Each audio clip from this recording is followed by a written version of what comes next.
I'm not what I think I am. I'm not what you think I am. I am what I think you think I am.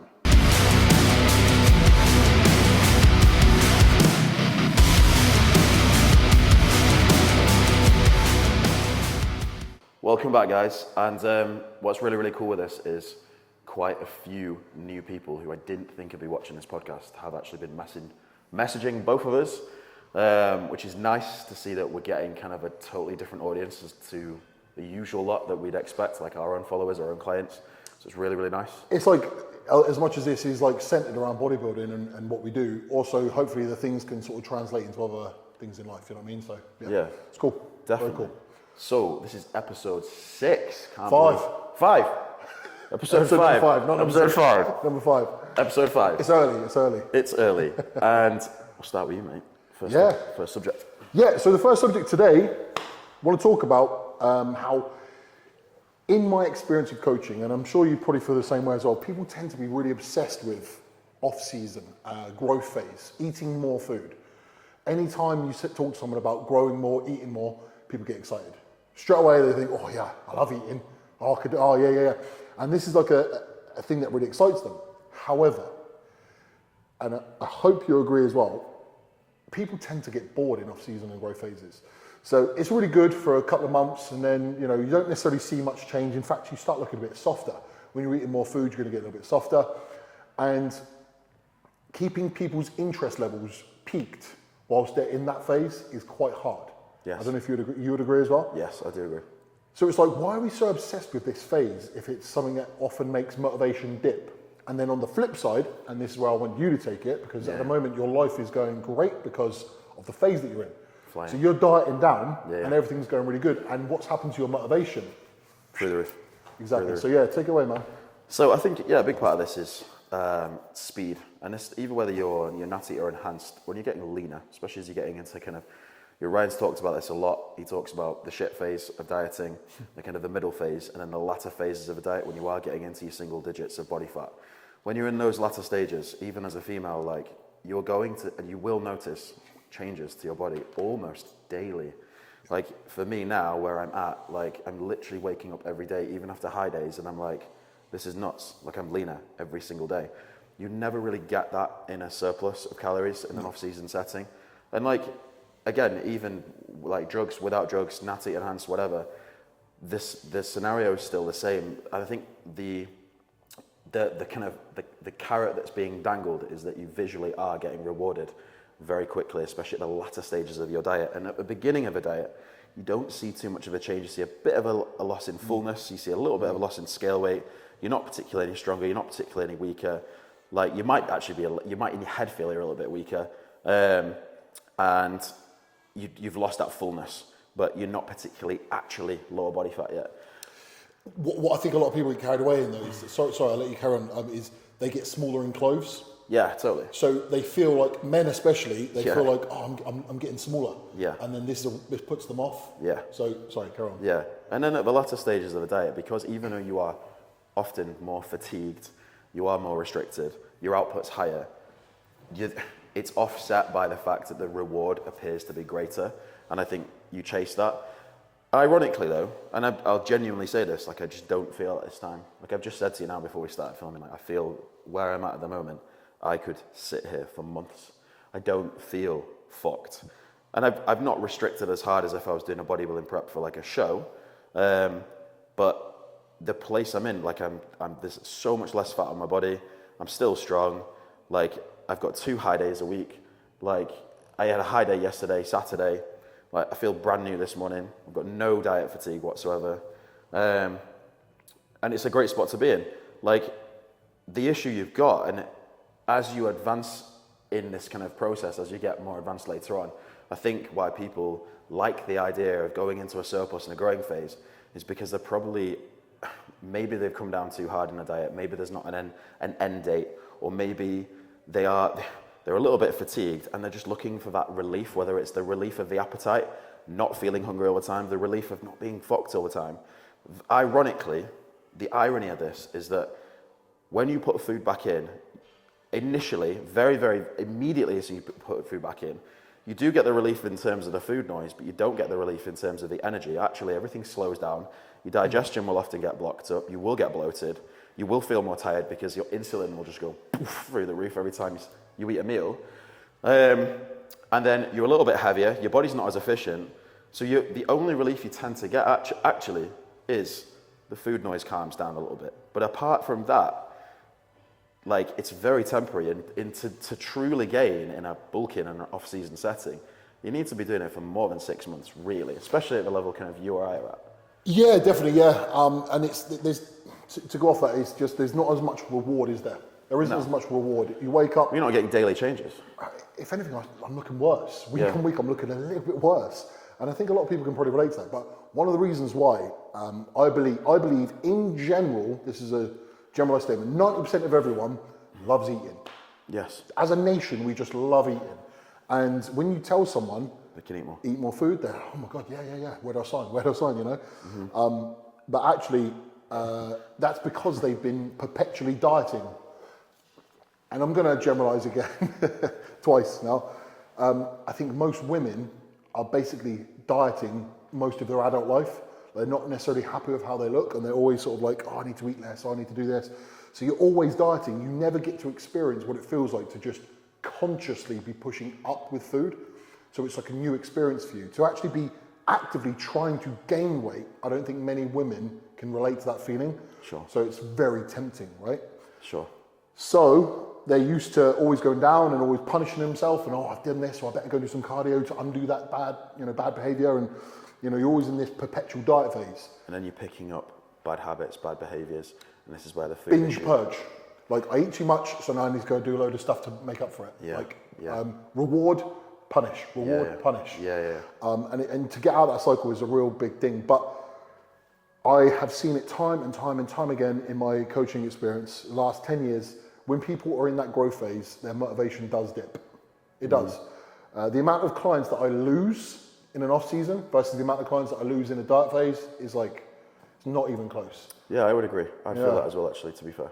So it's like motivation spikes. You're in it right now, you're feeling on top of the world, you're feeling great. Feel on top of the world, man. I'm in off season and I feel... I know.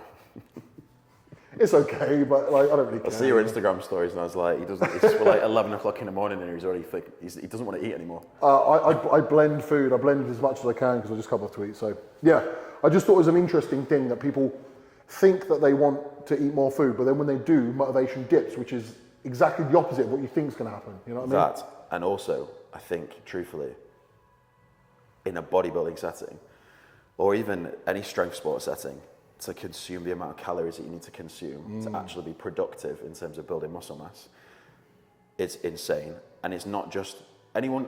A lot of people think they can eat a lot. People think they can. Everyone says, everyone. When someone's in a diet, everyone will tell you, oh, I could eat so much. And I've literally sat down at a table with people who say that. And then we've done like food, you've done multiple food challenges. And like people just crumble. Like they can't do it. He might watch this. Dan Simmons, okay, my old client, 2019, he came round to my house he was my client and he was bulking and he was saying, Brian, I'm not gaining any weight, why not? And I said, something, we couldn't work it out. Anyway, he came round, he was a painter and decorator, so he was painting my house. And I said, when you're here at my house, I'll make your food. I literally made all of his food. And if he's watching this, he'll know that I did this as a true story. I made every meal of his and it lined up. By the time he got to my house, it was all there. Yeah. And I said, eat that and tell me that you don't gain weight. Because it was a lot. Yeah, it was a lot. And he was like, okay, cool. And he started eating meal one and he couldn't even finish meal one. Yeah. And I was like, whoa. You telling me that you've been eating this food and you've not been gaining weight? And he went, so basically, he wasn't accurate with what he was saying he was doing. That's a lot of people, mate. A lot of people you're not honest with yourself. You're not. Yeah. I'm sorry, you're not. Yeah. You think that you're doing something and you tell everyone, trust me, I can eat. Trust me, I can eat. Yeah. And it's like, I don't know if you really know what it takes to eat 6,000 to 7,000 fairly clean calories every single day for months on end. Eating 6,000 or 7,000 calories from like chicken and jasmine rice and potato and fish, red meat and eggs is a different ball game to having a Domino's pizza, having a pizza and having some burgers and chips. Of course. Like, not only that, you have to do that every day for weeks and months without fail, consistently, every 3 hours. With respect, you don't know what you're talking about. If you say that it's easy to do that, you don't know what you're talking about. Even if you're watching this thinking, no, trust me, I can eat. Trust me, it's harder than you think. And I'll say this, but I don't particularly think that I'm someone who has actually that great appetite, and you're probably the same. Yeah, as well. no. And normal. I would say that I'm someone with a fairly fast metabolism, so I know I need to consume an insane amount of food in order to put scale weight on, enough so that I can substantially put muscle mass on. So true. Yep. My appetite isn't big. I feel like my appetite is still the same as of when I was smaller. Yeah. I got bigger, but my appetite didn't. Yeah. And I'm like, oh, so. But anyway, yeah, I thought it was an interesting subject. Obviously, you know, the position you're in at the moment versus me, it's like quite different. So, yes. So the next thing I want to talk about, mate, and it's a little bit of a mouthful, so I want you to bear with me on this, okay? It's a good one, this. I saw this quote on another podcast, and I really liked it. It like struck a chord with me, and I thought, yeah, that's so true. Okay, so the quote is a bit of a tongue twister. I'm not what I think I am. I'm not what you think I am. I am what I think you think I am. Mm-hmm. Okay, so to break that down, sounds a bit wordy. That to break it down is, you might have an opinion of yourself, but you don't even necessarily give it too much credence, because then you are actually giving more credence to what you think other people think of you. Mm-hmm. Okay, you might be scared to go in the gym. You might be scared to start a business. You might be scared to go into a place to go and meet new people because of what you think people may think about you. This happens all the time. It ends up being your reality. So even if it's not true, what you think other people think about you ends up becoming your reality. And that's a real problem. Mm-hmm. So to give an example on that would be, I am worried to walk in the gym because I think people are looking at me. People are looking at me. They're going to judge me, you know. I'm not in shape and they're all in shape, so they're all going to judge me. How many times has someone said that to you? I'm going to say something offensive. I feel like I do this every session. Like, no one cares about you. Listen, no one cares about me either. Yeah. No one cares. No one cares. You think that they're there going, where are they? Where are they? They're not. They're in there for themselves. 100%. Just like you're in there for yourself, so are they. You're not as important as you think you are. Again, nor am I, nor's James, nor's anyone. We've all got our own shit going on. So what you think people are thinking about you is very much a manifestation of your own insecurities. A big part of, for myself, especially with one-to-one personal training clients, a lot of the lads and girls that start with me at the beginning, who are absolute beginners, you know, they're starting their training journey, their health and fitness journey, in like their 40s or 50s. Yeah. It doesn't, well, at any age really. And if they, you know, they feel like they're so far away from what everything on Instagram and films and Hollywood and TV and or what they think other people in the gym are doing, mm-hmm. it's quite crippling for them in their minds. But the irony is, they'll tell me like, I'm just so anxious about today, I nearly cancelled, and I text you and said I couldn't make it. Yeah. And then when they get in there, I literally watch them minute by minute for the 60 minutes they're in there, and by the like last 20, 10, 5 minutes, you literally watch them just totally relax. Mm-hmm. And at the end of it, they're smiling. You've just punished them, but they're smiling, they're laughing, they're thanking you. And they said, and the amount of people have said to me, you know what, like, you can just thank you. I can do this. Yep. And it's complete, like, this idea that you have in your mind, I think it was a saying, it's something like, anxiety and fear is a mile wide and an inch deep. Mm-hmm. Like, it's this thing in your mind that is so vast and big, but actually, when you just get down to just doing it, it's not even deep. Yeah, 100%, mate. I totally understand, because people are in an environment that they're not comfortable in, so their insecurities start to come to the surface. Yeah, it'd be like someone throwing us and saying, right, you're going to work in a bank tomorrow. For sure. Like, and I'm sure that if you took me out of something I was comfortable with, and you as well, we would have those feelings too. Mm-hmm. But then I'd have to have the internal conversation. They're not looking, what's James up to? What's Ryan up to? People don't care. Yeah. People have got, you know how complex your life is? That's how complex their life is as well. They've got their own shit going on. They're not thinking about what you're doing. You're irrelevant to them. And that's okay. It's not because I'm not trying to say something to be abrasive for the sake of it. I'm actually not. You are not relevant in their life, and they are not relevant in your life. You know. And what would you say to someone who is giving you that kind of like resistance. You've not trained them before, and they're saying, you know, like I get it on like when I go to friends' parties or people who I don't know at all in other like social circles when it's totally non-gym related. Yep. Like they'll say to me X, Y, and Z. What would you say to them when they're saying that to you? What, saying about scared to go in? Yeah. I would say, yeah, I mean, what I just said basically, it'd be focus on yourself. People respect effort. Yeah. Okay, and especially people would judge like hardcore gyms, but they are full of people who are taking it very seriously. And what do you think of someone who's trying really hard? Even if they're the most beginner you've ever seen, what do you think of it? So like I don't care what level you're at. What I care is how much you're willing to try. Effort. If someone's willing to, like, you have my full respect. If you are on this journey, you accept you've got problems, you've got issues you need to address in your life, and you're just willing to try. And the fact you've asked for help is often the first big hurdle. Like if someone does that, I will give you my entire 100% like effort and focus, and it'd be the same for you as well. I'd even go as far to say, so if someone asked me, you know, I would respect someone trying with very low ability. Absolutely. Rather than someone who has high ability who just sort of tosses it off. Absolutely. I love to see someone try, and I think we can all relate to that. When someone's really trying, you know, as long as they're not like being abrasive to anyone else, then who cares? You know, you respect it. So you also know that if they keep that up, they're gonna progress very fast. Something you said on one of the other pods, you said people have never seen the pot of gold, so they never know what that feels like. But we do, and when we see that, it's like big smile on the face, and the clients will be looking at us like, why are you loving this moment? I'm like, well, you keep going and you'll find that pot of gold. Exactly, yeah. So they might associate going to the gym with some sort of negativity or some sort of like, anxiety, whatever. Yeah. But what is lying at the other side of those results is actually life-changing. Totally. It's so, and then to take it away from the gym, just for now, that same thing, having a crippling mindset where you think people might judge you, think about what that could have done to some people's lives. Imagine if Steve Jobs had not had his sort of forward-thinking, I don't care what the industry's doing attitude. Would he have, you know, been the man that he was? That's the first person I thought of, by the way. But how many people are starting small businesses? And if you're worried about what people may or may not think about it, you'll never start. I did for a long time. How sad is that? Think about it. I did for a long time, and it's not the word not giving a fuck is too strong. That saying is too harsh, but it's genuinely understanding that like people aren't that bothered. What they recognise is effort and the fact you're trying, and if you're doing it in a way where actually you're just trying to be better, most people on the planet will either not be bothered or you'll just get the nod of respect back from people on the same journey. I'd even go as far as to say, if someone didn't respect that, fuck them.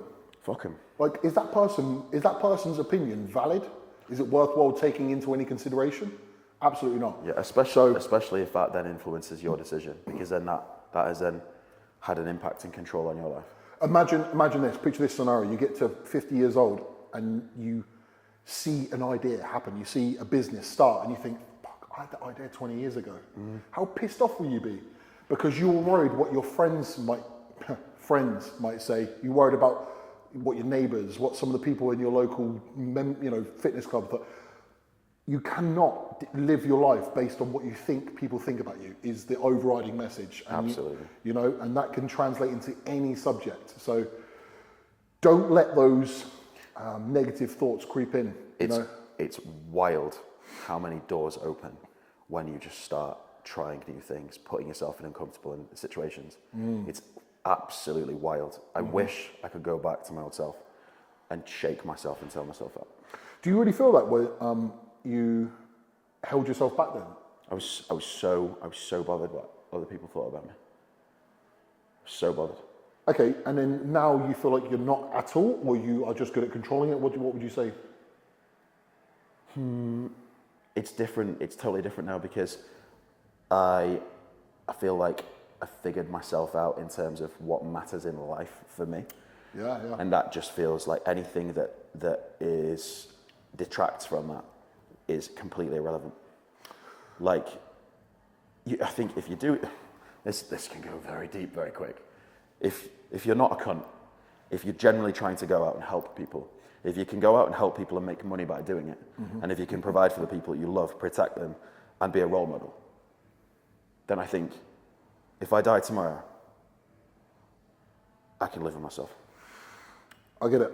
You know, spend your time trying to be a positive impact on other people, not just yourself. You know, try and give back. Try and not bring anyone down. You know, And that's why it's also important. Because it's important that when someone has an impact on me, and I think I really appreciate that. I tell them. I texted you yesterday. You did, yeah, you did. Yesterday. Yeah, you did. And I did that deliberately because I wanted you to know. I wanted you to know that I appreciated, like, the little things you've given me, the little bits of help you've given me. I wanted you to know. Right. But that's because I know that's important to you, because we don't often get that feedback that much. Most of the time, we're the person boosting everyone else up. Often, we don't quite get that feedback sometimes. Yeah, and I think that's important. It does mean a lot. But I think how you receive that is often dictated by your own mood. So right now, I'm not necessarily flying high like you. I know. So I don't receive. But I know that. That's why I sent it you, because I'm trying to fucking lift you. Yeah. And I appreciate that. That's really nice of you. I think But that's why we do this job. I think, do you know what though? I think everyone cares what people think to a degree. To a degree, we all do. I wouldn't say I don't give a fuck. I've not gone from this extreme to this extreme. But what I've done is I've managed to filter the bullshit and understand what actually matters. Yeah. So much to the point where the other people's opinions won't influence my decisions anymore. Yes. I think that's kind of the overriding message. Because people's opinion does matter. Like, let's say you're going through life and you think that you're the fucking king shit, right? But actually everyone thinks you're a knobhead, right? There might be some validity to that, right? Yeah. If 100 people think you're a knobhead, but you think you're the king shit, you know. But the point I'm making is, you know, providing you're doing the right things day to day, if a few people don't like you, that's okay. You know, you can't let their opinions dictate how you live your life. You know, as I say, as long as your message is positive, you know, your intentions are pure and positive, then that's all that matters. That's it. Yeah, that's it. So yeah, that's it. The next subject, mate, I wanted you to start because it was actually about one of your posts. I think it was this week, might have been this week, and I messaged you off the back of it. Coaching, the differences between coaching men and women. That's right. So if you explain what the post was and explain how you do it. Yeah, of course. So like, basically I was talking about how, obviously, biologically, men and women, we are different. Hormones are different. Physiology is different. On the whole, generally speaking, you can train males and females in a very similar way. However, I do think you have to acknowledge there are recovery differences. Like, for example, I actually think a lot of women can handle a lot more volume than men. I've noticed the same thing. But the total amount of load is less. So it's not more volume. On their total nervous system. Because if I train legs with a female, for example, like I've got a client, Rachel, I train legs with every week, but she can recover after maybe like 2 minutes. I need 3 or 4 minutes on a set of squats or a leg press. But her volume wasn't larger than yours. But volume is proportionately to her, it is her body weight. But overall volume is on your system. No. Absolute weight matters. Yeah, of course. So someone whose 1 rep max is 100, versus someone 1 rep max is 300. One's going to take a dramatically more effect on your body. Yeah. So sorry. Of course. So you have to factor that in, whether that's with a training partner or with a client. You have to factor that in. From a nutritional standpoint, I think, and you'll probably disagree. I think you're going to disagree. I know you're going to disagree. Yeah, maybe. But so for me, and I made the mistake. I would diet everyone the same, regardless of a woman's hormonal cycle. Whereas now, I will anticipate when I've got female clients, especially ones that I know have had potentially a previous eating disorder, putting in free meals into female clients' plans can be a little bit dangerous. Sometimes you have to be a little bit more specific with free meals because that can initiate a binge, especially around the luteal phase. So you've got 4 stages of a female cycle. Your luteal is just before menstruation. And for most women, when they're going in the kind of a mid to end of a luteal phase, that's when you're due on, technically, they're going to feel a bit more fatigued. They're going to feel a bit more brain fog. Their appetite, their ghrelin or leptin's a little bit off. They're going to feel a bit more vulnerable. And although calories are calories, weights are weights, like I do find that if you can manage a woman's expectations, especially if, say, for example, she's in a dieting phase and her weight loss stalls a little bit at that week, if I preemptively tell her before her check-in, it will slow a little bit this week. Not so much that she's going to then back off, and it's a careful one because you've not got to like tell them too much, because otherwise they'll actually consciously back off and buy into it too much. But you're also preemptively telling them so they don't become disheartened when normally they've been losing, say, £2, £2, £2, 0.5, or they've even gained a pound on that 1 week there. And then they go, the following week after that, they're a little bit demotivated. If they knew that was coming, and you can preempt that, it's less likely for them to then come off plan and derail and binge. So I find having these conversations, not necessarily changing the nutrition sometimes. Sometimes I have. Sometimes I'll say, right, we're going to put in an additional free meal here. That will satiate you, but I need to get back on plan here. That sometimes works. On the whole, generally speaking, if I can, with most females, especially at the beginning of their journey, even they know it's coming. Most girls will know, when I'm due on, I'm going to gain a pound or two. Whatever. You'll know in yourself. You'll know things slow down. But even when they check in, they'll still check in and go, oh, like, I've fucking not lost as much this week. And it's like, you knew it was coming, but this feeling you've got is your hormones in your mind affecting you. And I always feel I have this same chat with every single female. It's like, I'm going to tell you because it's going to happen, because I know you're going to get demotivated. It's going to happen, it happens, oh, for fuck's sake. All right, okay, a couple of things there. So firstly, you sneaky boy, because I don't necessarily disagree with what you just said there. Your post wasn't necessarily like that. Go on. So I agree, you should be able to have these conversations with people and manage expectations. You sneaky boy. You sneaky motherfucker. I actually don't disagree. I think the thing that I disagreed with... it's changing the nutrition. Yeah, you were basically saying to them once a month, 1 week of the month, take it easy, ease off, pump the brakes a little bit. Yeah? And my thing is, you're just feeding into it. Yeah. Like I'm not a woman. So before we say anything... And they will, they're going to jump on us, but it's fine. It's Testosterone Tales. You can do your own podcast. Yeah, do estrogen tales. We'll get you on. It's like you are preempting something that doesn't need to be preempted. Like, if it's a little bit harder, so be it. You're teaching bad habits, in my opinion. Now, managing expectations, agreed. Conversing with someone, agreed. Yeah. But going easy on someone because they might feel a little bit this week, no. The pattern I'll generally see is, say you've got X client, they're in a fat loss phase. You're not dieting them hard, but they're generally quite consistent, but they're not like a competitor. So just a lifestyle client. They'll drop 2 pounds week 1, drop 2 pounds week 2, drop 2 pounds, or maybe like stall here, and then they'll drop again. But that stall might be a gain, and that pattern, generally speaking, is fairly consistent across a lot of women. I just don't think that we should be putting too much emphasis on the scales. So the first thing is teach them, instead of focusing, I didn't lose as much this week, teach them, scales doesn't really matter. We're not trying to lose weight, we're trying to lose body fat and improve performance. I totally agree. So I totally agree. The issue you've got, though, is with most females at the start of their journey.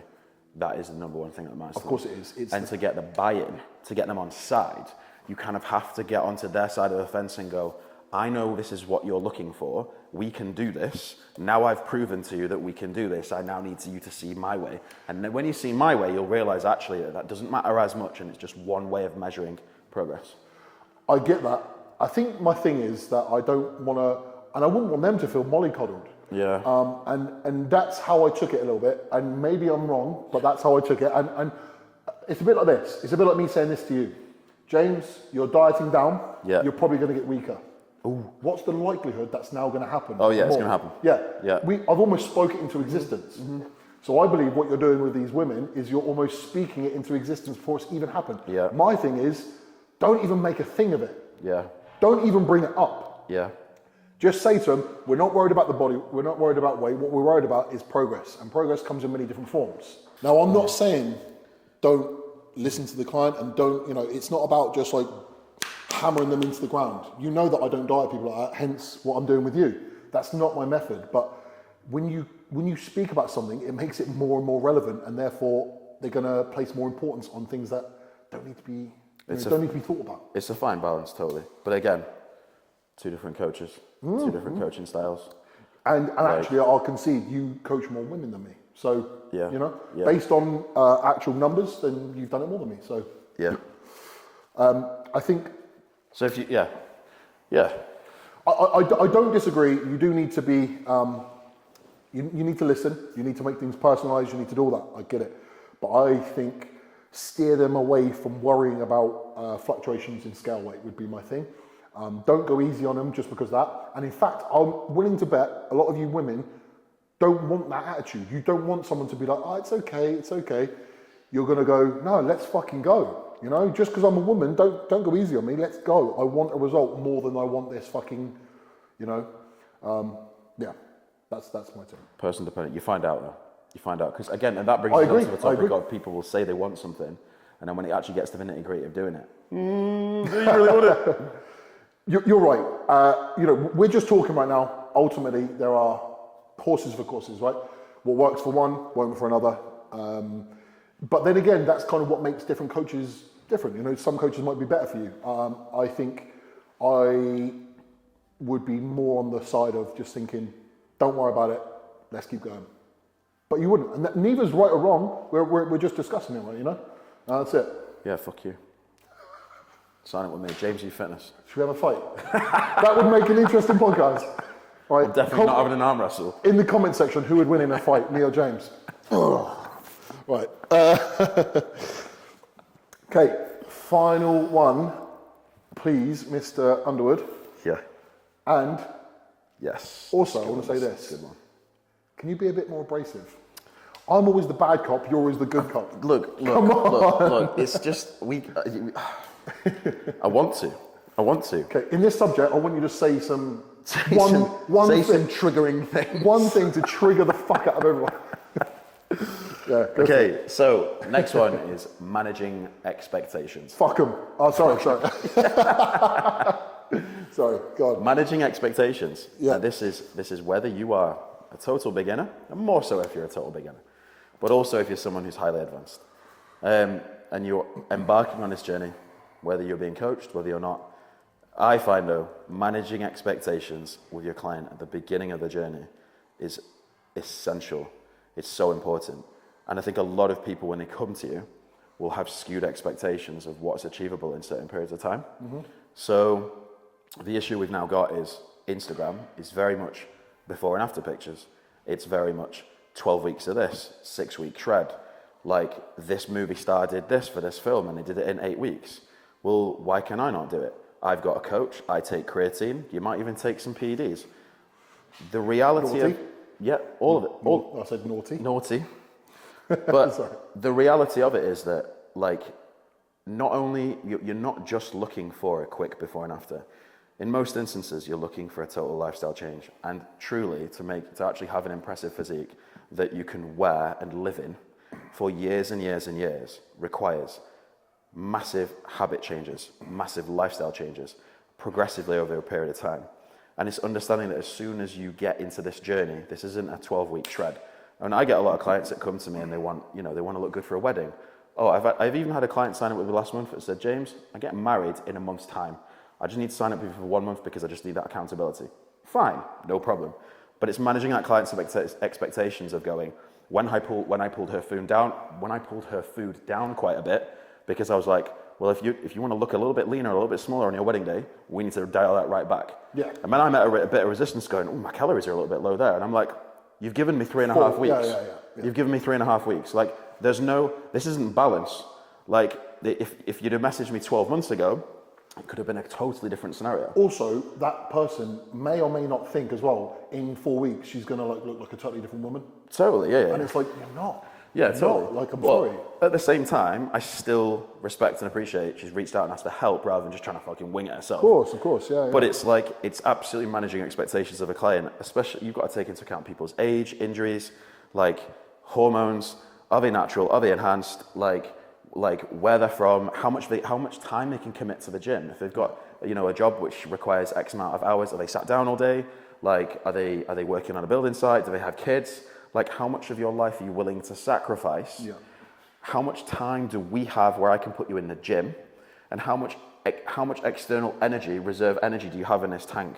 Because if you're already fucked and we bring in hard training, steps, cardio, like deficit, that's going to dip into that. And if it's going to dip into your life, dip into your kids, dip into your job, you're going to fuck this off.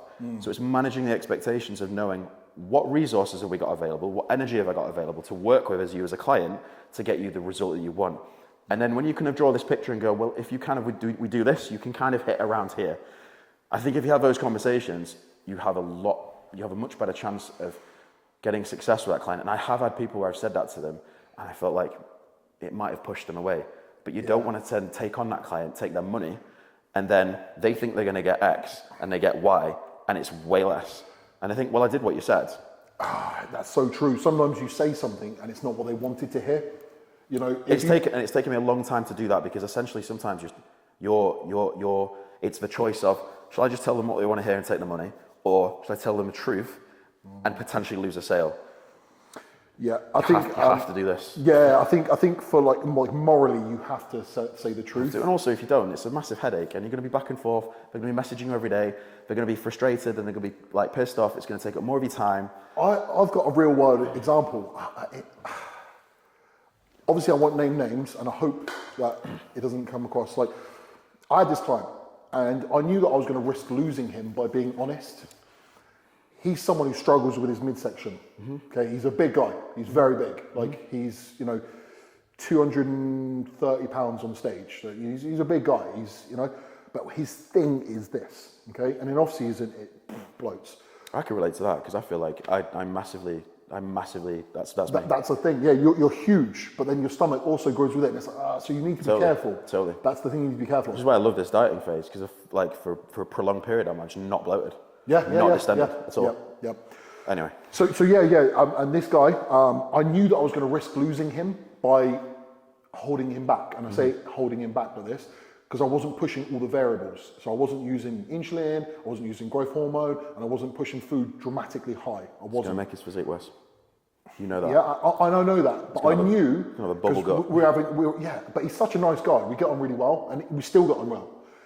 We're having so many back and forths, and he was like, when are we going to push? When are we going to push? And I was like, respectfully, you don't need that. The thing that you need to work on is marginal progress here, nothing gained here. Because if this all grows, this is a problem. Yeah. Anyway, because you're only going to have to dial it all the way back, and then potentially lose all this tissue you put on everywhere else. You're going to then restart, and then it's digestion, and then it's drugs. It's like sometimes actually less is more. Most of the time, less is more. Exactly.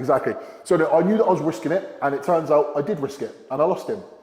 And we still got on, as I say, there was no hard feelings, but it was me managing expectations. We had a conversation afterwards, and I was like, do you mind me asking why? He said, I just feel like I wasn't really progressing, and I explained. Anyway, he's now with someone else, again, no names mentioned, and he's gained 30 pounds in 3 months. So it's £10 a month. For someone who's already in off-season shape. It's a lot of weight, man. And is that good weight or bad weight? Okay? But in his mind, now he's like scratched the itch. I'm bigger. But I know it. Maybe his squat's the best it's been now. Maybe his bench press is the best it's been now. Exactly. But that's it. Everything else has got worse. If your goal is to still have an aesthetic looking physique and look better, visually look better, regardless of whether you step on stage or not, it matters. And I know that he's satisfied now because he's gained all that weight, but I know that that's going to translate worse for him. Sure. And this literally happened yesterday. So I'm sorry if you watched it, and I'm sorry if you know who you are, but it's not the best move for you. But anyway, I think... No, but you're generally saying that from a place of love because... He's a great guy. He's a really good guy. If you didn't give a fuck about him, you'd have gone, yeah, let's push, bang the insulin, bang the growth, bang another 1,000 calories, let's go. No. I was risk losing him, and I did. I literally lost money by being too honest. And it's... Yeah. But I have to do it that way. I cannot say... And the same thing would be for you. Excuse me. I totally agree. We need to be mindful of one thing, because everything else is there. Yeah. It's there, it just needs that. Yeah. And then the more that you manage that, the better everything else looks anyway. And you feel better. 100%. So yeah, like managing expectations, I think as well, we are hyper exposed to people in incredible shape. You go on your Instagram, right? And what's your Instagram populated with? It's populated with professional bodybuilders, Olympia level bodybuilders. Yeah. So now you see all this stuff and you think, oh yeah, I'll give that a go. Skewed reality of like, you're looking at people's legs and like the best legs in the world and thinking, if I do 6 months of hard training on like the leg press and do some squats, maybe my legs will look like that. And it's like, that's the genetic elite. They've done it for 15 years of their life. They've taken everything. But they'll make a reel or a short video saying you want to make sure you do 10 to 15 reps on this squat, and then Or if you want legs like mine, you need to do this. Exactly. Yeah. Just keep doing this, and you'll have legs like mine. And it's like it's a big problem in the industry right now. it is, because then they come to you and they expect that, and then when they obviously don't get that, and they're thinking, what's James doing wrong? James is not serving me correctly. Totally. It's the balance between delivering a really good result, but also delivering the best, keeping true to yourself and giving the client like what's in their best interest as well. Definitely. And sometimes having those hard conversations are actually exactly what they need. And it takes you a long time to be able to do that. It took me a long time to be able to do that. Here's a good example. You came to me, what is it? Let's call 14 weeks ago, 15 weeks ago, is it? Yeah, about that. Yeah, let's call it that. Yeah. And you transformed quite a considerable amount in that time. I'd say so. However, the reason why it's been that quick is because you've already been in shape for 15 years. You've been in various levels of in shape for 15 years. Totally. And I've had clients that have messaged me and be like, oh my God, like I'm doing similar things to you. And I'm like, you don't understand. Like there's not much brown fat on me. Like the stuff that's been sat there for years and years and years where I'm sat at a desk and I'm eating shit. And then I've decided now I'm going to message someone and I want to get in shape. Like I came back from a family holiday to Turkey with Amy and some of my other friends. And for me, it was fat. I actually had handles, but I knew within a couple of months that I'd just be gone because it comes off really fast. And I knew the second I started training properly on like a 5-day split, five meals a day, regimented, tracking my steps, tracking my cardio, putting a tiny bit of anabolics in, my body just went boom, instantly, overnight. 100%. It was too easy. And people, respectfully, have been fat for 10 years, maybe more. Yeah. And they expect to lose it in 6 weeks. How crazy is that? Yeah. You can't undo 10. They'll watch us doing what we're doing and think, well, I'm gonna do the same cardio as you, I'm gonna take the same drugs as you, I'm gonna do the same training program as you, but why do I not get the same result? It's understanding that like if you're a Formula One driver and you go out on a racetrack, you're gonna fucking run that. You know exactly how to drive that car to get the most out of it, to get the fastest time possible. You can't you've never driven a car before, you've just passed your driving test, got into a Formula One track and think, well, I'm driving the same car, I'm wearing the same gear, I've got the same team in my earpiece telling me what to do, and I'm gonna race the same time. It's not gonna happen. Yep. That was a fucking good analogy. It was fucking perfect, mate. I remember when I was younger, I used to do the same thing. I used to wonder. I remember watching a video of Kai Green. Oh man, did you watch his training videos? How that guy used to move ridiculous weights and make it look like it wasn't even difficult. Yeah. But back in the day, I was strong for my size. Probably I was stronger than what I looked like. And you were really strong. You were actually one of those guys who like you were big, but your strength was astronomically more skewed than your actual muscle mass was. But that made you a good powerlifter. That didn't serve me. Yeah. But it didn't serve me good because I was lifting the same weights as Kai Green, and I'm talking 18 years ago. I remember watching YouTube videos and I was thinking, how does this work? And it's because refinement. Time. You're not realizing that there's 10, 15, 20 years before that, and that's the same with you. And if you're watching this and you've been out of shape your whole adult life, and then at 35 years old you think to yourself, right, I'm going to give this a go, and then you're pissed off that in 3 months that you're not where you want to be. Think about that for a second.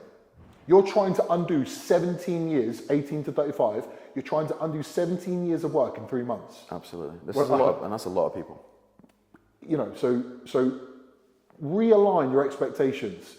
Instagram has made you think that everyone looks like that. In fact, what about that thing going around? Do you remember when Chris Bumstead was in off-season and people called it a dad bod? I don't know if you ever saw that. Yeah, I saw it. It was a thing.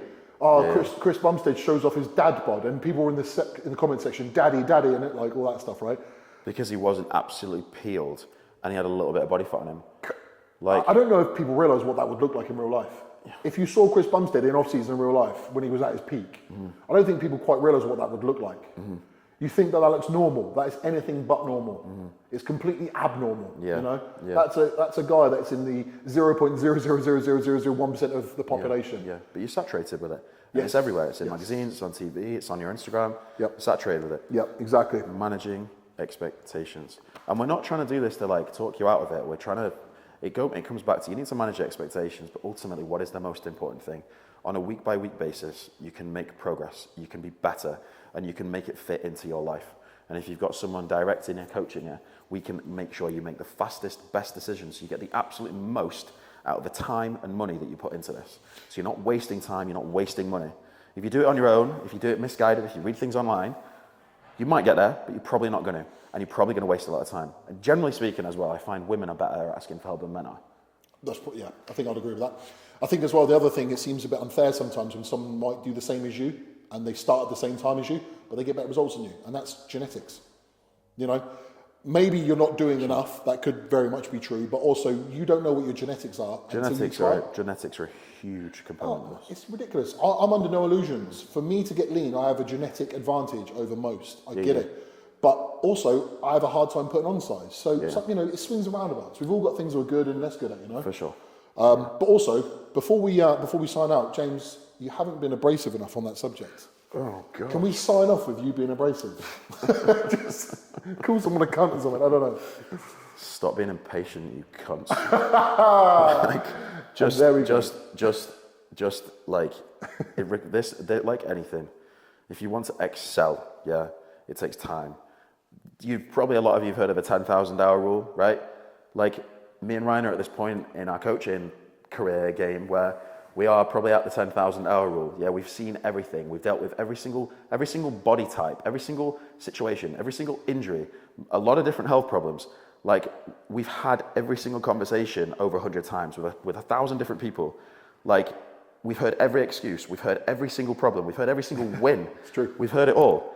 So, like, let us help you. And if you're not sure, if you're thinking about asking, just ask. And if it's not one of us two, that's fine. And if it encourages you to go out today and ask someone else, another coach, and you make that first step to improve your life, then I absolutely respect that. I agree with you, but that wasn't abrasive enough. Ask for help, you pricks. All right? And sign up with me, not him. That's what, mate. No worries, bro.